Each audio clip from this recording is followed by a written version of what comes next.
The 2022 FIFA World Cup final is going to be taking place between France and Argentina, but there are two players, one from each team, that will be dominating the attention, the headlines, whatever it is you may want to call it, more than anyone else. I am, of course, referring to Kylian Mbappe and Lionel Messi. Both, incidentally, are teammates at PSG. One is seen as the greatest of all time right now. The other is seen as the man who will displace the current king and replace him as the king of the future.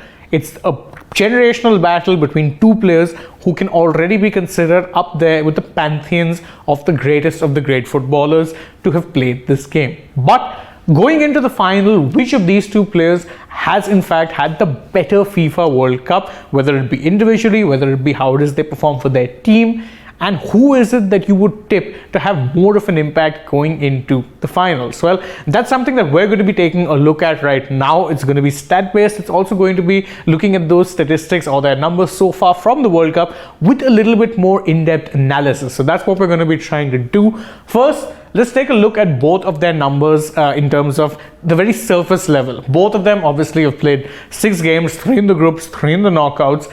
Both of them are neck to neck in essence, because again, whilst Messi has scored 5 goals, Mbappe has also scored 5 goals.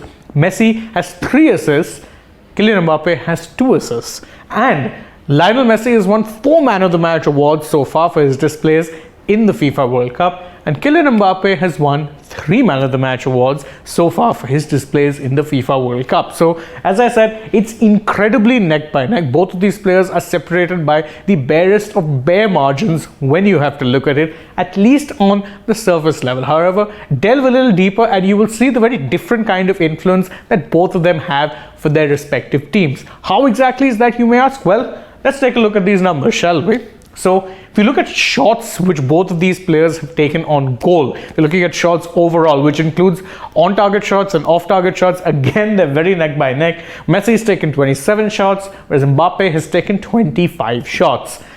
In terms of shots on target, Messi is again slightly ahead. He's taken 14 shots on target compared to the 11 that Mbappe has taken so far in the tournament. But where you see their roles really starting to differ, and not just in terms of roles, but also their styles of play starting to diverge, is when it comes to the creativity side of things. And not just the creativity, but also the direct running, which both players will be engaging in, particularly in the attacking third, or particularly for attacking plays. We'll get to that in just a bit, but 18 chances is the number of chances that Messi has created so far in the tournament. Kylian Mbappe has created 11. So again, that's a significant drop-off. It's not just the case of 1 or 2 or 3 less. He's created 7 less chances than Messi up until this point. But as I said, that also comes about to the different kind of roles they play, because if you look at the dribbles, then Messi has completed 15 dribbles so far in the tournament, whereas Kylian Mbappe has completed 21. So whilst Messi's roles revolves as much around chance creation by his passing as much as it does his goal scoring, for Mbappe, it's not just about scoring goals and finishing chances, but also to open up avenues by dribbling, because he's been the more active dribbler, which is kind of understandable because again, Mbappe is younger and speedier than Messi at this point. Messi is obviously on the wrong side of 30, has lost a few yards of pace, so prefers to play a slightly more withdrawn role from the front 3. He will more often than not look to pick up the ball from deep positions, run, and then release a pass, rather than simply looking to dribble past players as he did, or he used to do with such ease when he was younger. Although, ask Jasko Guardiola just how well Messi can dribble, but that's not the point. Overall, Mbappe has attempted far more dribbles than what Messi has. But again, as I said, creativity-wise, when it comes down to making key passes, if you look at the number of passes that both of them have made in the final third, Messi has completed 121 passes, whereas Kylian Mbappe has only created or only completed 83. Now again, many of you might say that this actually points to the fact that Mbappe prefers taking shots on and it prefers dribbling as well, but it also lends to an old criticism of Mbappe that he tends to more often than not play a team game unless someone is passing it to him.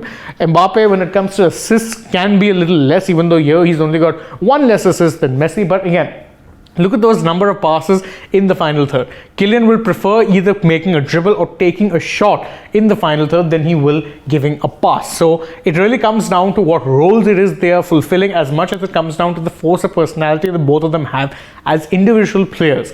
Messi at this stage of his career is more about bringing the team into play as well as himself. Mbappe knows he's the focal point of the team, so it's on him to get the majority of the goals. But when it comes to, as I said, both of them have been separated by the finest of margins. So there's really other ways in which they can also be separated that aren't necessarily just direct statistics. Because if you look at the impact that both of them have made so far in, say, the group stages versus the knockouts. In the group stages, Mbappe was clearly the better player. He has 4 of his goals came in, of course, the group stages, whereas only 1 of those has come in the knockout rounds.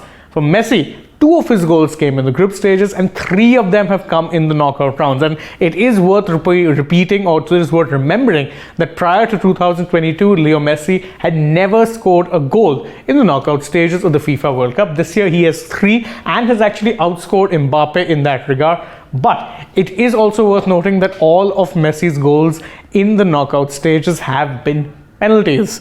So if you're looking at people who have scored more non-penalty goals, then Mbappe is clearly ahead there in that regard. Messi scored 3 penalty goals. Mbappe hasn't scored a single penalty goal so far in the tournament. Yet again, when it comes to goal scoring, both are level, but when it comes to creativity, when it comes to number of chances created, number of passes completed, number of assists, every metric when it comes to creativity has Leo Messi comfortably ahead of Kylian Mbappe. Yet when it comes to direct dribbles and take-ons, as we were discussing before, we saw the numbers, it is Mbappe that is ahead. So what is the conclusion that we can draw from these, analyzing these statistics? The conclusion is pretty simple. Leo Messi so far has been the better player, but only by the smallest of margins.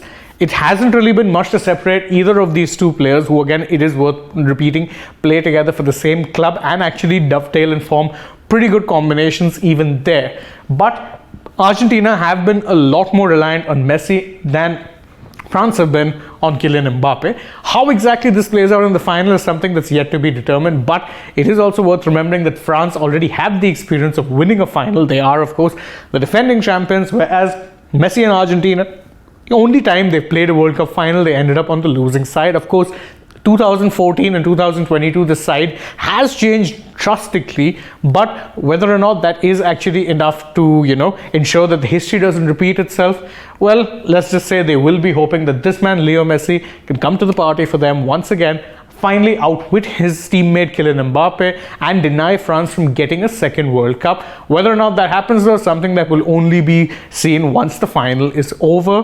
But if you had to bet on one of these players influencing the game slightly more than the other, it's safe to say that Messi would be the safer bet, but that's just how I feel. What do you guys think? Let us know in the comments below, and don't forget to like this video, share it with your friends, subscribe to the channel if you haven't already, and tap that bell icon so you know when it is we're going live or uploading a new video for you guys. Then you can go ahead and follow us on Twitter, Instagram, and Facebook as well. And last but not least, download the AajTak app. You'll get all of the FIFA World Cup highlights there, whether it be goal by goal highlights, full match highlights, and it'll be in the language of your choice, be it English or Hindi. So what are you waiting for? Download the app, and of course, whilst you're there, don't forget to check out some of the wonderful coverage of the FIFA World Cup, which is being done by the boys on the app team. Thank you all once again for joining us. As always, I've been Shane Dias. I hope to see you with us through the day, but for now, goodbye.